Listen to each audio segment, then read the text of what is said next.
বিষয় হৃদরোগ। হৃদরোগ বলতে আমরা কি বুঝি? আমাদের হার্টের যে মাসেল আছে সেটাকে কিছু রক্তনালী আমাদের এই মাসেলগুলোকে জীবিত রাখে। সেই রক্তনালীতে কোনো কারণে যদি প্রভাব বিঘ্নিত হয় তখন যে আমাদের লক্ষণগুলো প্রকাশ পায় সেটাকে আমরা সাধারণত হার্ট অ্যাটাক বলি। তো হার্ট অ্যাটাকের যে মূল লক্ষণ সেটা কিন্তু আমাদের বুকে ব্যথা, এবং এই রক্তনালী যখন বন্ধ হয়ে যায় আমাদের হার্টের মাসেল কিন্তু নষ্ট হয়ে যায়। হৃদরোগের কারণ কি?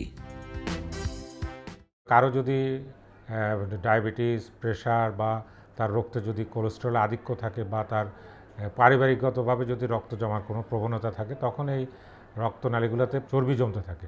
চর্বি জমতে জমতে যখন রক্তনালীগুলো সরু হয়ে যায় তখন তার কিন্তু এই যে হার্ট অ্যাটাক হওয়ার সম্ভাবনা থাকে। এবং এই যে চর্বির দলাগুলো জমে এগুলো কিন্তু অনেক সময় হঠাৎ করে ফেটে যায়। ফেটে গেলে সেখানে কিন্তু একদম রক্ত জমাট বেড়ে তার হার্টের পুরো রক্তনালীটাই বন্ধ হয়ে গেলে তখন কিন্তু তার হার্টের মাসেলগুলো নষ্ট হয়ে যায়। তাই তখনই কিন্তু আমাদের এই হার্ট অ্যাটাক হয়। হৃদরোগের লক্ষণসমূহ কি কি? প্রধান লক্ষণ হলো যে আমাদের বুকে ব্যথা। তবে কিন্তু এখানে একটা মনে রাখতে হবে, অনেক কারণে কিন্তু বুকে ব্যথা হয়। অনেক দেখা যায় যে গ্যাস্ট্রিকের ব্যথা বলতেছে, পরে দেখা যায় যে তার হার্ট অ্যাটাক। হার্ট অ্যাটাকের যে বুকে ব্যথাটা হয় সেটা কিন্তু সেন্ট্রাল, মাঝ বরাবর হবে, এবং এটা কিন্তু আপনাকে হাতের দিকে আসবে বা এই আপনাদের জবা বলে বা মুখমণ্ডলীর নিচের দিকে আসতে পারে, এবং এটা কিন্তু হাঁটলে বাড়বে। আবার অনেক সময় দেখা যায় যে রক্তনালী, যেটা বললাম যে হঠাৎ করে চর্বিটা ফেটে গিয়ে একদম পুরোটা যখন বন্ধ হয়ে যায় তখন কিন্তু বসে থাকলেও এরকম ব্যথা হয়, এবং তার সাথে কিন্তু ঘাম দিতে পারে, বমি হতে পারে, এবং শুধু বুকে ব্যথা না, অনেক সময় কিন্তু শ্বাসকষ্ট নিয়েও কিন্তু হার্ট অ্যাটাক প্রেজেন্ট করতে পারে। আবার অনেক সময় এরিথমিয়া বলি বা আমরা হৃদযন্ত্রের হৃদস্পন্দনটা অনিয়মিত সেটা নিয়েও প্রেজেন্ট করতে পারে। আবার এটার মধ্যে কিন্তু প্রায় 20% কিন্তু সাডেন কার্ডিয়াক ডেথ বা হার্ট অ্যাটাক হয়ে সাথে সাথে মারা যায়, হাসপাতাল পর্যন্ত আসতে পারে না। তাহলে এটা সাডেন কার্ডিয়াক ডেথ বা হঠাৎ হার্টজনিত কারণে মৃত্যু নিয়েও কিন্তু এটা প্রেজেন্ট করতে পারে। হৃদরোগের লক্ষণ দেখা দিলে আমাদের কি করা উচিত? হ্যাঁ, যখনই আমরা বুঝবো যে এই ধরনের কোনো লক্ষণ হচ্ছে, কারো ধরেন একজন 50 বছরের পুরুষ যে ধূমপান করে, যার ডায়াবেটিস আছে, তার হঠাৎ করে এরকম বুকে ব্যথা হলো, তাহলে আমাদের সন্দেহ করতে হবে যে তার হার্ট অ্যাটাক হতে পারে। তখন তাকে সাথে সাথে নিকটস্থ যে কোনো হাসপাতাল বা কোনো চেম্বার, রেজিস্টার্ড ডাক্তারের চেম্বারে নিতে হবে, এবং সাথে সাথে সবচেয়ে আমরা জানি যে এখন ইসিজি মোটামুটি আমাদের সব জায়গায় কিন্তু পর্যাপ্ত পাওয়া যায়। আমরা সাথে সাথে যদি একটা ইসিজি করতে পারি সেটা ভালো। বুকে ব্যথা থাকলে আমাদের কারো কাছে যদি নাইট্রোগ্লিসারিন স্প্রে থাকে জিহ্বায় দিব, দিয়ে সাথে সাথে আমাদের যেখানে হৃদরোগের সিসিউ আছে বা হৃদরোগের চিকিৎসা আছে সেই জায়গায় এই রুগীকে আমাদের নিয়ে যেতে হবে, এবং রুগীকে সম্পূর্ণ বিশ্রামে রাখতে হবে। তাকে কোনো স্ট্রেস দেওয়া যাবে না, এবং তাকে কোনো সিঁড়ি বাওয়ানো যাবে না, হাঁটানো যাবে না।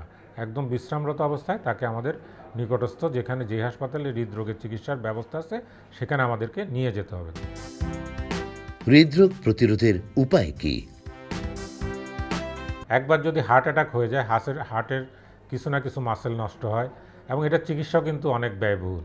যেমন আপনারা জানেন যে রিং সব কিন্তু আমরা বাইরের দেশ থেকে আনি, এগুলো অনেক ব্যয়বহুল চিকিৎসা। আপনি একটা ওপেন হার্ট সার্জারি করতে গেলে অনেক ব্যয়বহুল চিকিৎসা। সুতরাং আমাদের মূল লক্ষ্য থাকবে যাতে আমাদের হৃদরোগ না হয়। সেক্ষেত্রে আমাদের যেটা প্রথম হলো যে আমাদের খাদ্যাভ্যাসের মধ্যে আমাদের আমাদের শাকসবজি, ফলমূল এগুলো বেশি করে খেতে হবে। আর আমাদের হাই ক্যালোরি ডায়েট, যেগুলো তেল, চর্বি, যেমন মাখন, আমরা এখন ফাস্টফুড কালচার, এটা অ্যাভয়েড করতে হবে। এটাকে আমাদের কম কম কম খেতে হবে। লবণ, বিশেষ করে লবণ কিন্তু নীরব ঘাতক, আমরা লবণটা কম ব্যবহার করব। আর আমরা যেটা হচ্ছে সামুদ্রিক মাছটা বেশি খাবো।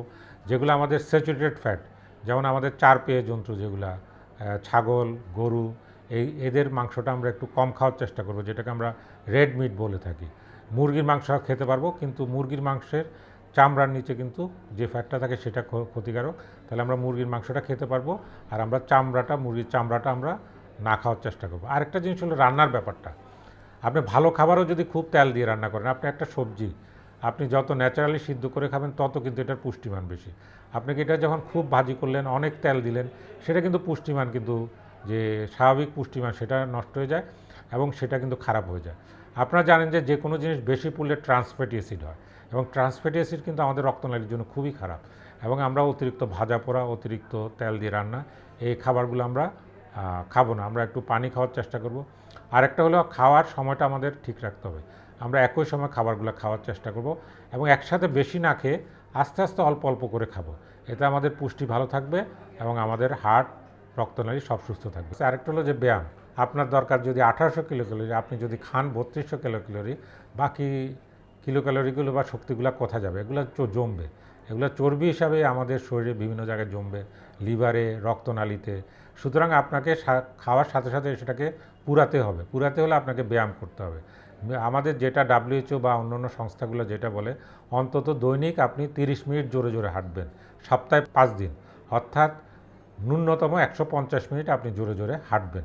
আরেকটা হলো যে ঘুমানো, সঠিক সময়ে ঘুমানো, সঠিক সময়ে উঠা।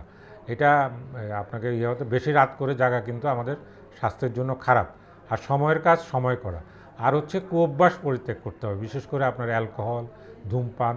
এখন অনেক কিছু জানেন যে আপনার অ্যাম্ফেটামিন বা যেটাকে আমরা ইয়াবা বলি, এটা কিন্তু আপনার হার্টের জন্য এবং আমাদের সরাসরি হার্টের মাংসপেশি এটা দুর্বল করে ফেলে।